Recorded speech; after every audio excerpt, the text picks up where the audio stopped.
capítulo 5, a gente termina o livro de Tiago. E confesso que eu já fiz uma série em Tiago, eu estava olhando nas minhas notas, a primeira série que eu fiz em Tiago aqui na igreja já foi em 2017. E impressionante como Deus, no mesmo texto, fala de diferentes maneiras e nos lembra de diferentes coisas e nos traz uma nova iluminação, né? Os sermões totalmente diferentes daqueles que, não totalmente, não tudo, mas assim, com outro direcionamento daqueles que eu fiz em 2017. Então hoje nós vamos falar da incerteza do futuro. Abram suas Bíblias comigo, Tiago capítulo 4, e nós vamos ler dos versos 13 a 16. Tiago capítulo 4, dos versos 13 a 16. Diz assim a palavra do Senhor: ouçam agora, vocês que dizem, hoje ou amanhã iremos para essa ou aquela cidade, passaremos o ano ali, faremos negócios e ganharemos dinheiro. Vocês nem sabem o que acontecerá amanhã. Que é a sua vida? Vocês são como a neblina que aparece por um pouco de tempo e depois se dissipa. Em vez disso, deveriam dizer, se o Senhor quiser, viveremos e faremos isso ou aquilo. No entanto, vocês se orgulham das suas pretensões. Todo orgulho como esse é maligno. Portanto, pensem nisso. Quem sabe o que deve fazer o bem e não faz, comete pecado. Amém. Senhor Deus e Pai, mais uma vez nós nos colocamos diante de Ti, diante da Tua soberania, da Tua perfeita e agradável vontade, Senhor Deus, e pedimos que o Senhor fale ao nosso coração, que o Senhor abra o nosso entendimento, que Teu Espírito Santo, Senhor Deus, não só abra o nosso entendimento, mas também haja, atue, Senhor, e gere em nós transformação. Pai, em nome de Jesus, eu Te agradeço pela liberdade que nós temos de estarmos aqui, louvando ao Senhor, prestando culto solene ao Senhor e aprendendo da Tua palavra. Senhor, nos capacita, nos abençoe, fale conosco essa noite, em nome de Jesus. Amém. Amém. Então, na nossa cultura, né, muitas vezes essas palavras ou essas duas frases que eu disse, né, se Deus quiser, ou se Deus quiser e Ele quer, ela se tornou mais um jargão religioso ou uma formalidade de linguagem do que propriamente aquilo que vivemos. E é justamente essa pergunta que Tiago faz. Será que essa frase reflete a maneira que nós estamos vivendo? Será que nós vivemos mesmo no se Deus quiser? Será que nós vivemos mesmo na dependência de Deus? Será que nós vivemos mesmo, se Deus quiser que faça a vontade dEle? Ou Senhor, faça a minha vontade, se Deus quiser. Como é que eu tenho vivido a minha vida? Né? Então esse é o ensino de Tiago para nós hoje. Então, nesse tempo onde nós somos ensinados a planejar cada detalhe da nossa vida, eu espero que vocês se planejem. Amém?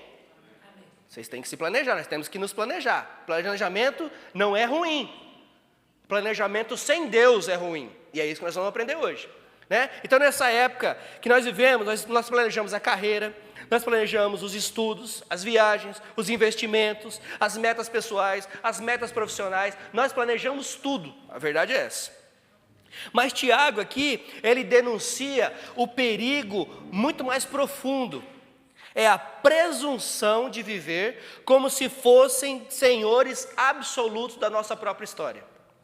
É como se nós vivêssemos sabendo o que vai acontecer amanhã. É como se nós vivêssemos sabendo de tudo.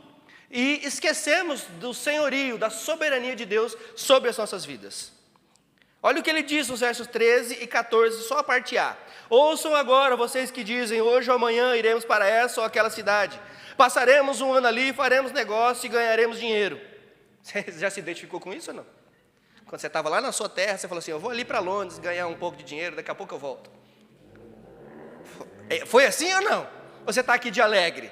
Você não veio aqui para ganhar dinheiro, você veio aqui só para passar frio e comer fish and chips. Não. Nós fazemos uns planos, não é? Nós fazemos uns planos. Então é esse o ponto. O negócio aqui, o errado não é fazer plano. O errado é fazer plano sem contar com a soberania de Deus. Isso é o errado. Né? E aí, faremos e ganharemos dinheiro. Vocês nem sabem o que lhes acontecerá amanhã, Tiago diz. O problema, então, não é o planejamento, mas o planejamento sem Deus. Uma vida organizada, mas autossuficiente. De que adianta ter uma vida organizada, mas ser autossuficiente? Uma vida que fala de Deus com os lábios, mas o ignora nas decisões. Nós falamos que cremos, nós falamos que Deus é soberano, mas as nossas decisões falam totalmente o contrário disso. Ou nós agimos totalmente diferente disso. Perceba que isso se conecta com o que Tiago já havia dito. E nós falamos sobre isso há 2 semanas atrás, no início do capítulo 4. Ele começa confrontando a raiz das brigas e conflitos. Ele diz, as paixões egoístas que guerreiam dentro de nós. O verso 1 de Tiago 4. Depois ele ainda mostra que muitas vezes nós pedimos coisas em oração apenas para satisfazer os nossos desejos egoístas. E Tiago diz, você não sabe porque você não... Aliás, você não tem porque você não sabe pedir. Está pedindo errado. Você está pedindo com as suas próprias motivações, ou para a sua própria motivação, né? E ainda Tiago diz que quem faz isso se torna infiel. Por quê? Porque nós somos egoístas, nos tornamos egoístas e nós ficamos amigos do mundo. E quem é amigo do mundo é inimigo de Deus, Tiago diz. Seguida, ele chama o povo ao arrependimento, à humildade, à submissão, à sujeição ao Senhor. E agora, no final, Tiago aplica esse mesmo princípio da humildade diante de Deus, e fala do modo como nós devemos lidar com o tempo e com o futuro. O que nós temos feito do nosso tempo? Do mesmo jeito que não temos controle sobre as nossas paixões, porque as nossas paixões elas nos traem, nós também não temos controle sobre o mundo, nós também não temos controle com o que passa ao nosso redor, também não temos controle sobre o amanhã. Quem é que te garante que você vai acordar vivo amanhã? Quer dizer, se você acordar, você vai estar vivo, né? Mas você entendeu o que eu disse. Quem é que te garante que você amanhã vai acordar? Vamos falar assim que é melhor. Quem é que te garante isso? Absolutamente ninguém. Só Deus sabe essas coisas. E então Tiago lembra de algo crucial. O que é a sua vida? O que é a nossa vida? Vocês são como neblina que aparece por um pouco de tempo e depois se dissipa. Assim é a nossa vida. Nós que vivemos aqui em Londres sabemos bem disso, né? Tem dia que amanhece com aquela neblina toda, de repente, quando você menos espera, você olha para o lado, a neblina foi embora, acabou tudo. Você nem viu quando chegou e também nem viu quando foi embora. É exatamente isso que Tiago está falando aqui. E essa imagem da neblina nos coloca no nosso devido lugar. Frágeis, passageiros e limitados. É isso que nós somos. Frágeis, passageiros e limitados. Mas se nós somos assim, Tiago quer que nós levantemos os nossos olhos para aquele que é eterno, que é imortal, que é o nosso Deus. Ele é soberano, Ele é fiel, esse é o Deus que nós servimos. Amém? O que ele combate aqui então não é o ato de planejar, mas é a arrogância de fazer planos sem reconhecer a soberania do Senhor. E nós vamos falar sobre isso, sobre a soberania de Deus sobre o futuro, dos versos 13 e 14 que nós acabamos de ler. Tiago aqui, ele descreve uma cena comum. Como eu disse, todos nós planejamos isso. Alguém planejando uma viagem de negócios, por exemplo. O problema, de novo, não está no planejamento em si, está no espírito de autossuficiência. Veja aqui, é eu que faço, eu que planejo, eu que faço tudo. Tudo está centrado em mim, nada centrado em Deus. Tudo está centrado no que eu estou fazendo, no que eu estou planejando, no que eu estou querendo fazer. Nada centrado em Deus. E ele nos lembra, vocês nem sabem o que lhes acontecerá amanhã. O verso 14. A nossa vida é como neblina, ele disse. E a mensagem é simples e também direta. Nós não temos o amanhã nas nossas mãos, irmãos. Nós não temos. Por isso que o Senhor Jesus nos falou tanto, não se preocupe com o amanhã. Não se preocupe com o que você vai comer, com o que você vai vestir. Preocupe-se primeiro com o reino de Deus e as coisas de Deus. Porque o resto, Ele é fiel e vai te dar o que você precisa. Eu estou aqui parafraseando, claro. Tem alguma coisa faltado para você? Tem alguma coisa faltado? Vamos ser honestos. Tem nos faltado algo? Você tem roupa para vestir? Você tem comida na mesa? Você tem uma cama quente para dormir? Então não tem nos faltado nada, tem? Você pode não ter o carro que você queria, você pode não ter a casa que você queria, mas isso já é outra coisa. O que nós precisamos, nós temos. O contraste aqui é entre nós e Deus, e Tiago faz isso. Ele diz que nós não sabemos o que vai acontecer amanhã, nós somos frágeis, somos passageiros, somos limitados, nós fazemos planos que são incertos, porque nós não sabemos se eles vão acontecer, mas Deus já escreveu o amanhã. Salmo 139, 16. Anotem aí, depois vocês leem em casa. Deus já escreveu o amanhã. Salmo 139, 16. 139, 16. Ele é eterno, Ele é soberano e Ele é imutável. Deus não foi criado, Deus é Deus. Deus não pode acabar porque Ele é eterno. E Deus não é homem para que minta e nem filho do homem para que se arrependa. Ele é imutável. Seus planos nunca falham. Os planos de Deus nunca falham. Provérbios 19, 21 diz: muitos são os planos do coração do homem, mas o que prevalece é o propósito do Senhor. Muitos são os planos do coração do homem, mas o que prevalece é o propósito do Senhor. A soberania de Deus na sua prática nos mostra que Ele governa absolutamente todas as coisas. Deuteronômio 2, 21, Atos 1, 7, diz que o Senhor é o Senhor do tempo e das estações. Romanos 13, 1 diz que os governos e as autoridades são instituídas por Deus e estão debaixo da sua vontade. A nossa saúde, as nossas forças dependem do Senhor. Deuteronômio 32 e 39. Anotem aí os versículos para depois vocês conferirem. Até o ar que respiramos. Atos 17, 25. Até o ar que respiramos. Ou seja, nada escapa do seu domínio. Ele não apenas vê o futuro, Ele determina o futuro. Esse é o nosso Deus. Esse é o Deus que nós cremos, amém? Pelo menos eu creio nele, amém? Amém. Vocês creem também, né? Amém. Muito bem. E aí, Tiago, no verso 15, ele volta a atenção. Primeiro ele de certa forma, nos chama a atenção para a sabedoria de Deus. De certa forma não, ele nos chama mesmo a atenção para a sabedoria de Deus. E agora, ele nos chama a uma total dependência de Deus. Uma total dependência. Verso 15. Ao invés disso, deveriam dizer: se o Senhor quiser, viveremos e faremos isso ou aquilo.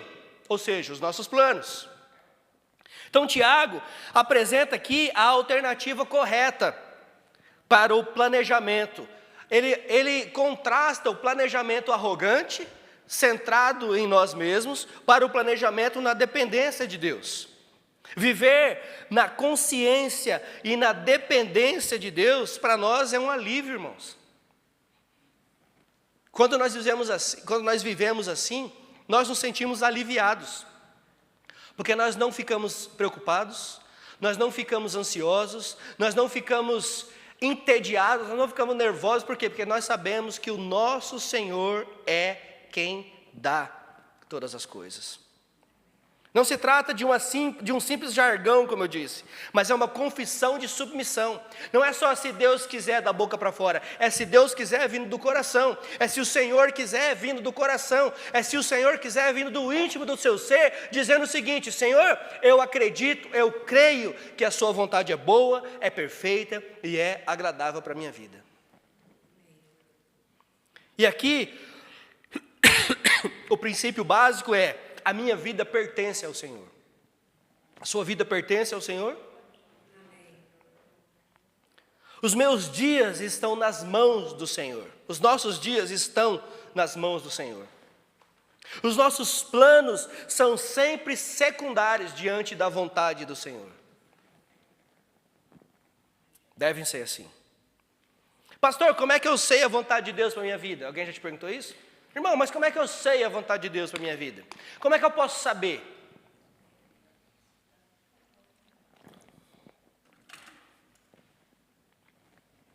Estou esperando vocês me responderem, porque eu não sei. Está escrito. A Bíblia é para nós manual de fé e prática. A Bíblia é para nós manual de fé e prática. A Bíblia nos ensina no que nós devemos crer e a Bíblia nos ensina como nós devemos viver. Então, qual é a vontade de Deus para a minha vida? Leia a Bíblia. Pastor, mas eu não sei. Leia a Bíblia. Pastor, mas eu não consigo. Leia a Bíblia. Pastor, mas eu não sei o que fazer nessa situação. Leia a Bíblia. O problema é que nós lemos a Bíblia e nós viramos e falamos, não, a Bíblia não está com nada nesse negócio, não, vou fazer do jeito que eu quero mesmo. Por quê? Porque eu faço plano segundo a minha vontade. Aí você lê um versículo, você lê a Bíblia está falando com você, e você olha para a Bíblia e fala, não. Eu preciso fazer o que eu estou planejando. Eu preciso colocar em prática os meus planos. Jesus ensinou isso aos discípulos. Mateus capítulo 6, verso 10, quando ele está ensinando os discípulos a orar, ele está dizendo o quê? Seja feita a vontade de quem? Do Pai. Seja feita a tua vontade, assim na terra como no céu. Assim na terra como no céu. Paulo, ele reconhecia essa dependência na sua vida e no seu ministério. Quando é relatado para nós em Atos, que ele gostaria de visitar de novo os coríntios. Em Atos 18, 21, Paulo está dizendo, eu voltarei, se for da vontade de Deus. Se for da vontade de Deus. Ele queria voltar e visitar os coríntios. A igreja, eu não sei para que ele queria voltar lá, porque fala de uma igreja que deu problema, foi Coríntios. Não sei para que, só sei que devia ser para dar um chacoalhão, né? Pensa numa igreja que deu problema, mas Paulo amou a igreja dos Coríntios. 1 Coríntios 16, 7, de novo, falando sobre os Coríntios, ele fala, espero em breve revê-los, se o Senhor me permitir. Se o Senhor me permitir. Então nós temos que ter isso em mente. Tiago, de novo, ele não condena o planejamento, ele condena a presunção. O problema não é organizar a vida, mas é organizar como se o tempo da vida, ou o tempo e a vida estivesse em nossas mãos, nos pertencessem. Irmãos, nada nos pertence. Nada nos pertence. Nós somos apenas mordomos daquilo que Deus tem nos dado. A pergunta é, o que nós temos feito com aquilo que Deus tem nos dado? A nossa vida, a nossa saúde, as posses que o Senhor tem nos dado, as coisas materiais que o Senhor tem nos dado, o tempo que o Senhor tem nos dado, nós somos apenas mordomos. Nem os filhos que vocês pariram são seus. Meninas. Nem os filhos que vocês pariram são seus. Seus filhos pertencem ao Senhor. Nós somos apenas mordomos do tempo, do dinheiro, das posses, do ministério. O ministério não é seu, o ministério pertence ao Senhor. O ministério não é meu, o ministério pertence ao Senhor. Eu não posso ser presunçoso, você não pode ser presunçoso ao ponto de achar que se você não estiver aqui amanhã, isso aqui tudo acaba. Porque comigo ou semigo, Deus continua sendo Deus. Se amanhã eu disser aqui para vocês, olha, para mim deu, acabou. Você acha que a igreja acaba? Não, a igreja permanece. Porque o ministério, a igreja pertence ao Senhor. Você não quer? Deixa que eu vou levantar outro. Pode deixar que eu levanto outro. É assim que Deus faz. Essa igreja está em pé tem 150 anos. Tem igreja em pé na Inglaterra de 500 anos. Você acha que tem algum homem que viveu 500 anos para continuar mantendo a igreja? Não. A igreja está em pé há 2000 anos, vamos contar de Atos para cá. A igreja está em pé porque o Senhor é quem é a rocha da igreja. É Ele quem não pode faltar na igreja. É Ele quem sustenta, é Ele quem dá poder, é Ele quem faz a igreja crescer. Não somos nós. E aí, eu ia falar Paulo. Tiago também fala da fidelidade de Deus em meio às nossas incertezas, porque nós somos cheios de incertezas. Verso 16 e 17. Verso 16 ele diz, agora porém, vocês se vangloriam das suas pretensões, todavia, toda vanglória como essa é maligna. Tiago denuncia mais uma vez a arrogância espiritual de quem se gaba dos planos e da sua autossuficiência. Isso se chama arrogância espiritual. A vanglória é considerada mais maligna porque ela revela um coração que tenta excluir Deus da equação da vida. Eu já citei para vocês, há 2 semanas atrás, enganoso é o coração do homem, ele é corrupto. Quem foi que disse isso? Fala alto, irmão. Jeremias. Jeremias disse isso. Corrupto é o coração do homem. Então Tiago, ele denuncia aqui uma arrogância espiritual. A vanglória é glória vazia. Glória é somente ao nosso Deus, amém? A vanglória é glória vazia, é glória a si mesmo. A vanglória, ela nos afasta da humildade. A vanglória, ela enfraquece o coração. A vanglória, ela diminui a fé. Ela rompe a entrega e faz confiar mais em si mesmo do que em Deus. Irmãos, nós temos visto, dia após dia, pastores caindo, ministérios acabando, crente abandonando a fé por causa da vanglória. Porque eles tiraram os olhos do Senhor e colocaram os olhos no dinheiro, no poder ou no umbigo. Nós temos visto dia após dia,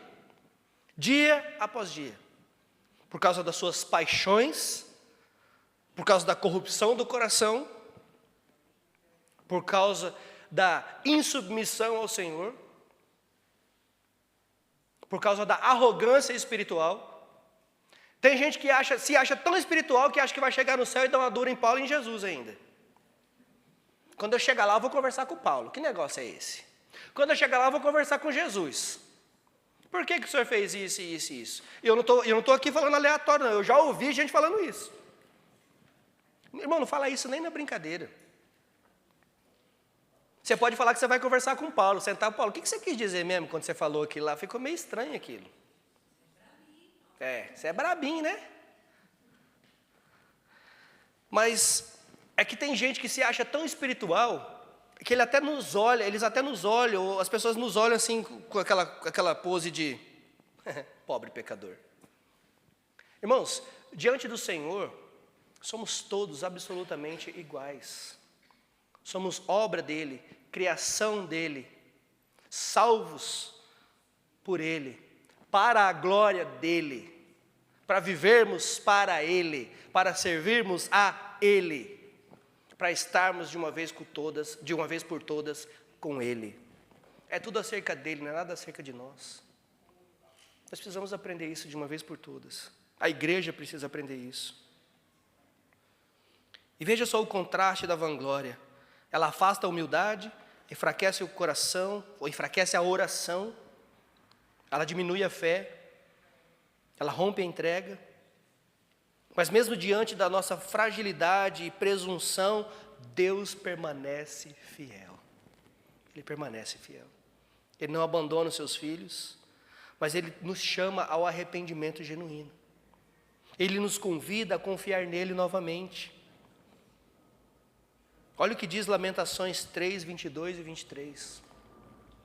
Lamentações 3, 22 e 23. O grande amor do Senhor nunca se acaba, e a sua misericórdia jamais se esgota. A cada manhã se renovam. Grande é a tua fidelidade. Grande é a tua fidelidade. A soberania de Deus não é fria e nem distante. O mesmo Deus que governa o amanhã é o Deus fiel que nos guia e sustenta agora. É o mesmo Deus. O amanhã pode ser incerto, mas o caráter de Deus é imutável. Imutável. Então, quando você estiver em dúvida, olhe para o alto. Quando você estiver em dificuldade, olhe para o alto. Quando você estiver incerto, olhe para o alto. Espere no Senhor. Eu não estou falando aqui para você ficar inerte. Não estou falando aqui para você parar tudo e falar assim, agora eu só me movo quando Deus mandar um anjo e falar comigo. Você vai ficar parado. você vai ficar parado. O que eu estou dizendo é que nós precisamos entender e ser maduros espiritualmente falando, é ser maduros o suficiente para entender quando é tempo de mover, quando é tempo de parar, quando é tempo de fazer, quando é tempo de esperar. Se eu não me engano, está escrito isso na Bíblia, não está não? Se eu não me engano, está escrito isso na Bíblia, então não é eu que estou dizendo. Há tempo para todas as coisas debaixo do céu. Há tempo de plantar, há tempo de colher, há tempo de viver, há tempo de morrer, há tempo de se alegrar, há tempo de chorar. Há tempo para todas as coisas. Então o que eu estou dizendo não é para você ficar inerte, não é para você ficar sem fazer nada, não. É para você entender se é tempo ou não de se mover, de fazer, de esperar um pouco mais, de se abrir, de se fechar. É tempo do quê? E cada um tem a sua estação. Nós não temos a mesma estação, nós passamos pelas mesmas estações do ano. Primavera, verão, outono e inverno. Isso aí não tem como correr. A não ser que você seja esperto e consiga viver 6 meses aqui e 6 meses no Brasil. Esperto. A não ser que você seja esperto. Né?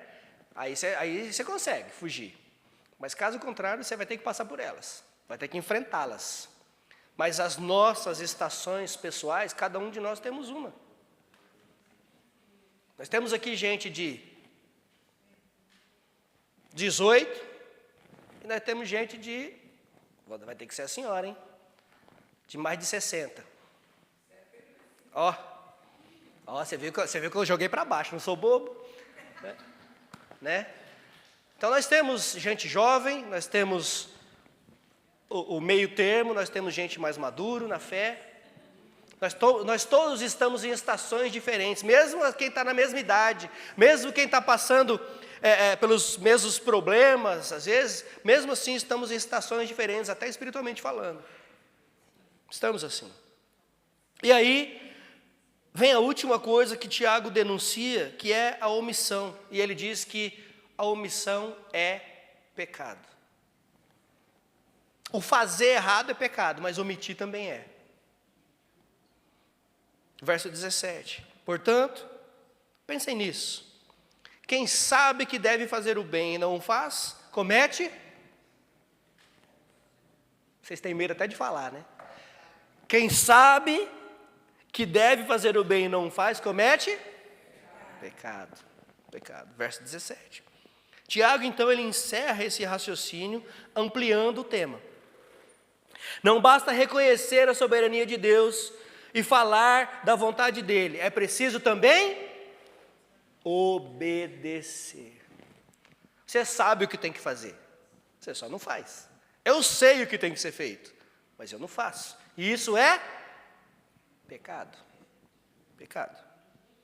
O pecado não está apenas no que fazemos contra Deus, mas está também no que nós deixamos de fazer diante dele. O conhecimento sem obediência, de novo, o conhecimento sem obediência gera omissão, e a omissão também é pecado. Eu sei, ou seja, eu tenho conhecimento do que eu devo ou não fazer. Eu sei o que eu devo ou não fazer, mas eu não faço. Pecado. Eu sei, a palavra de Deus me ensina no que eu devo fazer, e que eu devo obedecer, mas não obedeço. Então eu estou me omitindo, eu estou omitindo algo. Pecado. O ensino de Tiago aponta para uma vida de ação, e não de mera intenção. Porque de boas intenções, já ouviram falar? Boas intenções? O inferno está cheio de boas intenções. E muitas vezes nós erramos querendo fazer o certo. Nós erramos querendo fazer o certo. E muitas vezes, mesmo fazendo certo, nós ainda estamos errados. Por quê? Porque a última palavra pertence ao Senhor. E nós muitas vezes erramos querendo fazer o certo. Vocês que são pais, quantas vezes você já se perguntou o que foi que eu fiz de errado? Onde foi que eu errei, Senhor? Você errou querendo fazer o certo.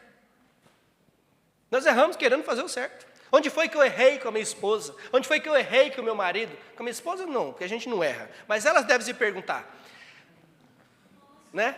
Ó, alguns entenderam, os homens estão acordados aí. Ó. Os homens estão acordados. né? O que elas devem se perguntar, irmãos? Onde foi que eu errei, Senhor? Não,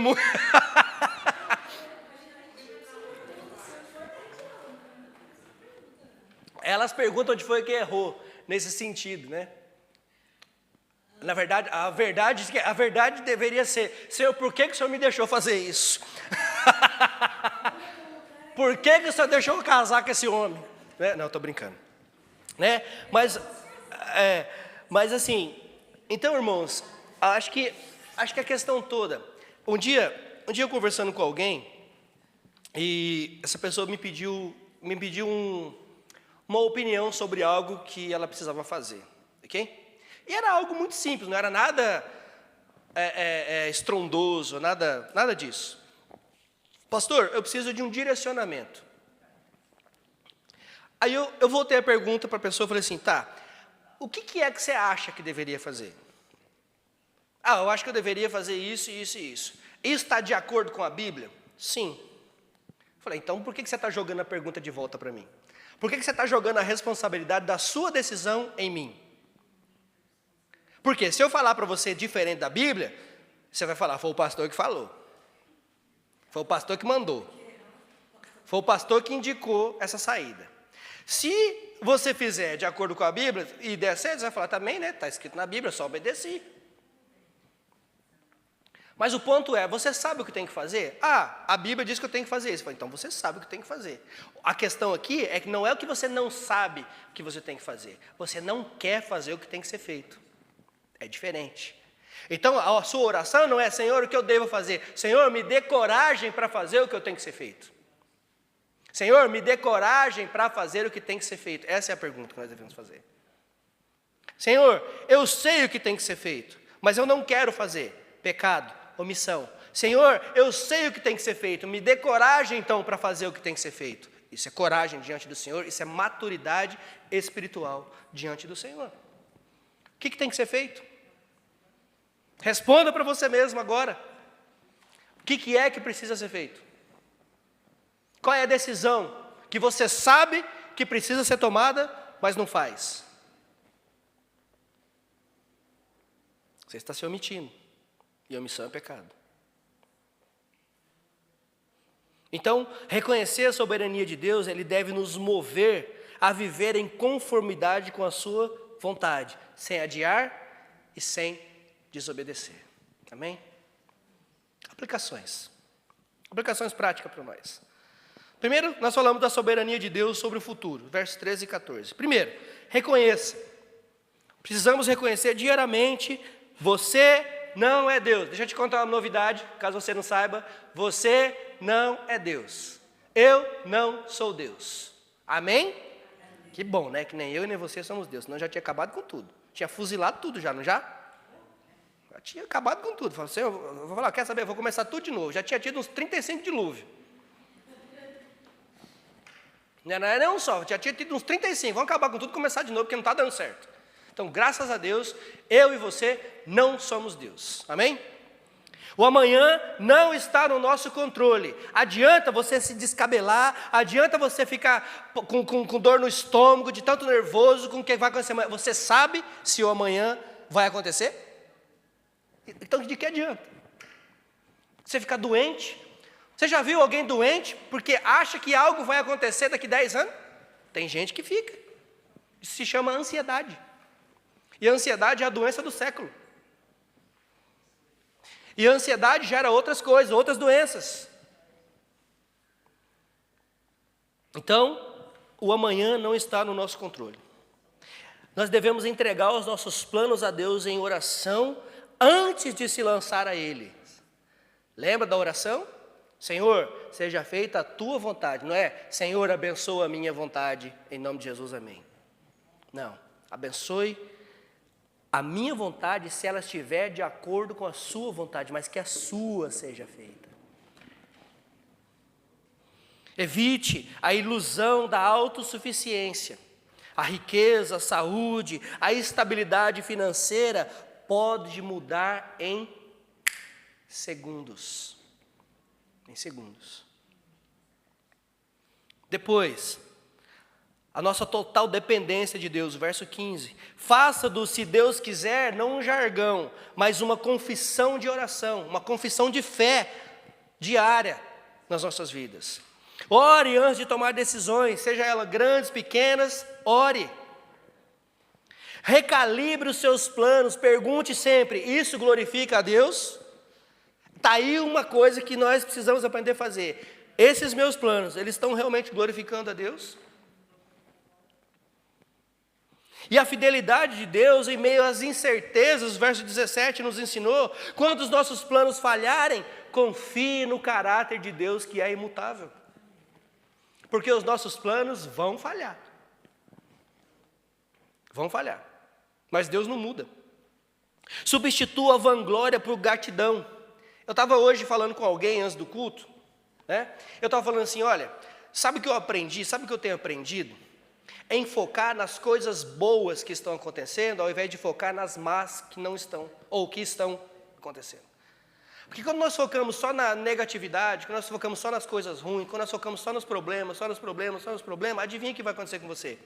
Você vai se tornar uma pessoa amarga, você vai se tornar uma pessoa ingrata, você vai se tornar uma pessoa reclamona, que reclama de tudo, que é ingrata por tudo que você tem, e no fundo, a sua vida está boa. Está boa assim, você está com saúde, você tem um trabalho, você ganha bem, você tem uma esposa, você tem filhos, você tem uma casa, você está numa vida legal. Só que você só vê o que você não tem, você só coloca o seu foco no que você não tem, em vez de colocar o foco e agradecer a Deus pelo que você tem. Você lembra uma vez que eu disse para vocês, já tem um tempo, mas eu ficava frustrado quando eu olhava para a igreja e falava assim, poxa, essa cadeira está vazia, o fulano não veio, o ciclano não está aqui, o fulano, o ciclano, poxa, eles não vieram. Irmão, se eu for ficar com os olhos nisso, eu vou ficar frustrado. Se eu for ficar com os olhos nisso, eu vou ficar chateado. Se eu for ficar com os olhos nisso, eu vou ficar só reclamando. Mas ao invés disso, eu prefiro olhar para as cadeiras que estão tomadas e falar assim, graças a Deus que eles estão aqui. Então, claro, eu me preocupo com quem não está? Sim, eu me preocupo, porque pode ter um motivo especial para eles não estarem. Mas esse é outro ponto. O meu ponto é não reclamar pelos que não estão, mas graças a Deus pelos que estão aqui. Por que vocês estão aqui hoje? Porque Deus quis que você estivesse aqui hoje. Porque Deus quis que você estivesse aqui hoje. Por que você está aqui sentado respirando? Porque Deus quis que você estivesse aqui sentado respirando e vivo. Tudo bem que alguns são sonolentos, mas vivos. Mas vivos. Quase morto, mas vivo. Eu sei, vocês estão cansados, eu sei, a semana é dura, é cansativo. Né? Hoje é o primeiro dia da semana, mas a semana não acabou ainda, vocês trabalharam hoje ainda. É cansativo, eu sei que é.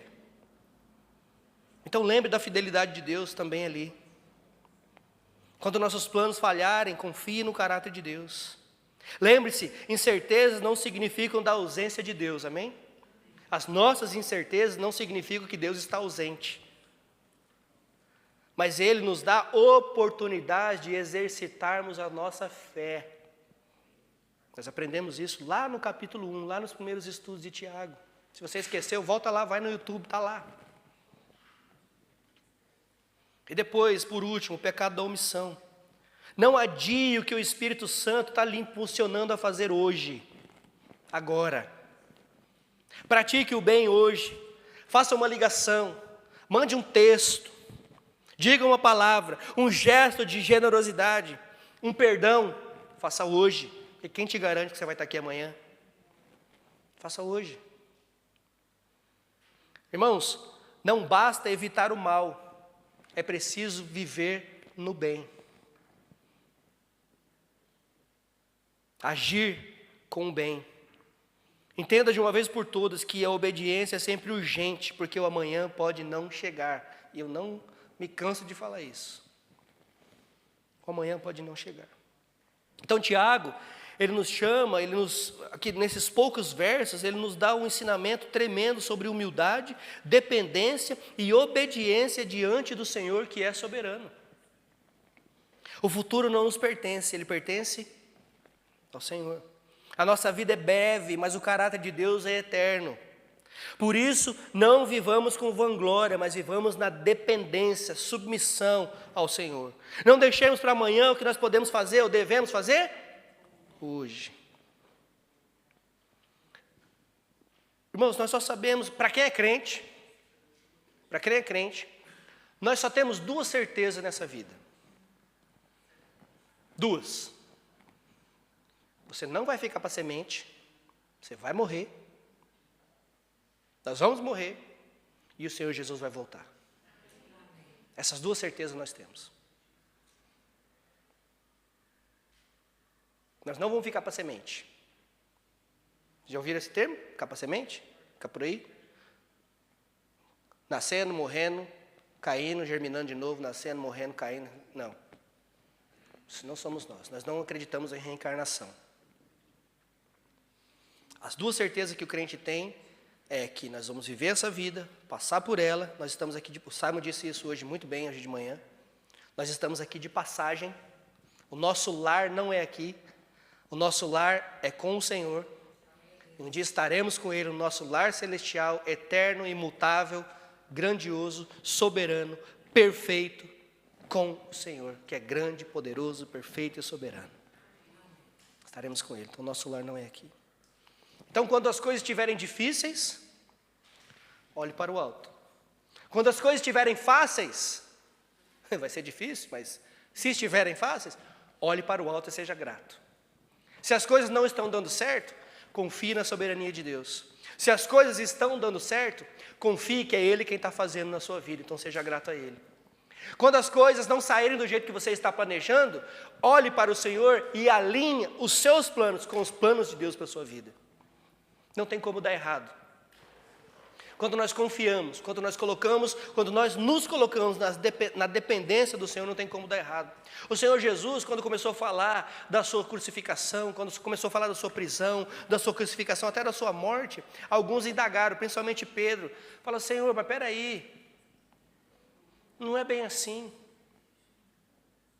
E o Senhor Jesus fala: peraí, para tudo. Esses são os planos do meu Pai para mim. E a minha vontade está alinhada com a vontade do meu Pai. Foi para isso que eu vim para esse mundo, então é isso que vai acontecer.